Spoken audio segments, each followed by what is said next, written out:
Sebuah video memperlihatkan mobil patroli polisi kejar-kejaran dengan pebalap liar.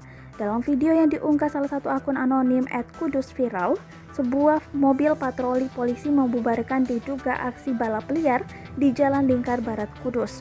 Meski hanya berdurasi 11 detik, namun video itu sempat menangkap aksi heroik saat polisi kejar-kejaran.